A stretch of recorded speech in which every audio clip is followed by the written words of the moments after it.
अस्सलाम वालेकुम रहमतुल्लाहि वबरकातुहू।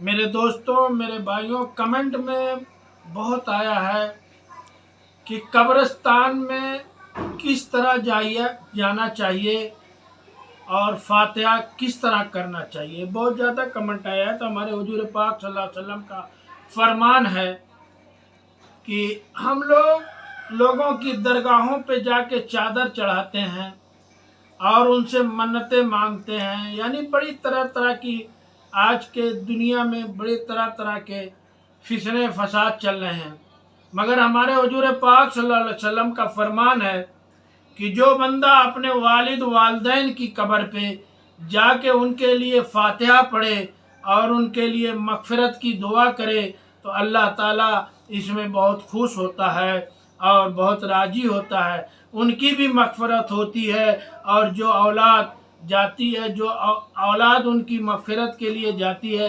औलाद की मगफिरत होती है। इसलिए मेरे दोस्तों, आज की दुनिया में अपनी औलाद को हमेशा नेक बनाएं, नेक बनाने की कोशिश करें, ताकि जिस तरह आप अपने वालिद वालदैन की कब्रिस्तान पे जाके उनकी मगफिरत की दुआ करते हैं, इसी तरह आपकी औलाद भी आपकी कब्रिस्तान पे आए और आपकी मगफिरत की दुआ करे। अभी ये मौजूदा कब्रिस्तान का फातिहा का है। चलिए मेरे दोस्तों, अभी हम कब्रिस्तान की तरफ चलते हैं।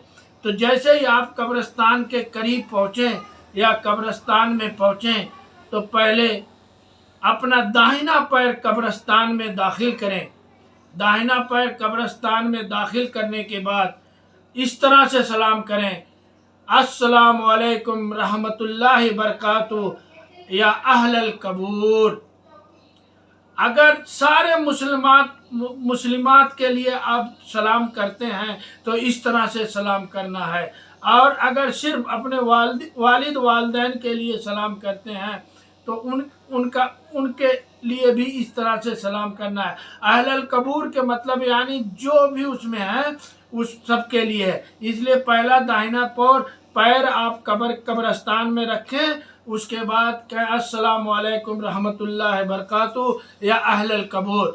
और कब्रिस्तान में दाखिल होने के बाद इस तरह से चले, अपनी नज़रों को इस तरह से बचा के चले कि कोई कब्रिस्तान पे आपका पैर ना पड़े, और आप अपने वालिद वालदैन के कब्रिस्तान के पास पहुँच के उनसे चार हाथ दूर खड़े हों और हमेशा उनके पैर की तरफ यानी पैताना की तरफ खड़े हों, ताकि उनकी नज़र आपके ऊपर पूरी पड़े, और चार हाथ दूर खड़े हों। और बड़े इत्मीनान के साथ अगर आप खड़े होके पढ़ना चाहते हैं तो खड़े होके पढ़ सकते हैं, बैठ के पढ़ना चाहते हैं तो बैठ के पढ़ सकते हैं। पहले 11 बार दरूद शरीफ पढ़ें और उसके बाद सूरह यासीन की तिलावत करें। सूरह यासीन की तिलावत की फजीलत बहुत बड़ी है। सूरह यासीन की तिलावत करने के बाद फिर 11 बार दरूद शरीफ पढ़ें। उसके बाद दरूद शरीफ पढ़ने के बाद 3 बार कुल हुवल्लाहु की अहद पढ़े। कुल हुवल्लाहु की अहद ऐसी सूरत है कि जब वो एक बार आप पढ़ते हैं तो एक बार का वाक़या है कि कब्रिस्तान में बहुत से मुर्दे खड़े हुए थे। उन्होंने जब एक बार कुल हुवल्लाहु पढ़े तो वो कहने लगे कि ये कुल हुवल्लाह की सूरत की सवाब हम 1 साल से ले रहे थे, आज कोई और पढ़ने वाला आ गया। उसके बाद कुल हुवल्लाह की सूरत 3 बार, कम से कम 3 बार पढ़ें। पढ़ने के बाद फिर इस तरह से हाथ उठाएं।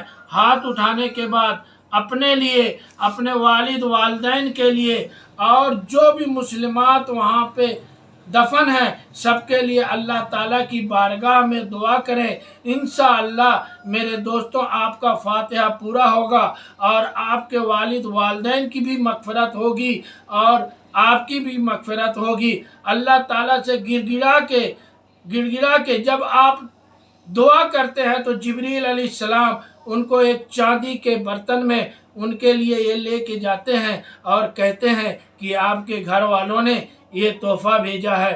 तो हमारे वालिद वालदैन उसमें से कुछ तोहफ़ा उठा लेते हैं, फिर जो तोहफ़ा बचता है उसको और भी جو وہاں لوگ رہتے ہیں وہ لوگ لے لیتے ہیں۔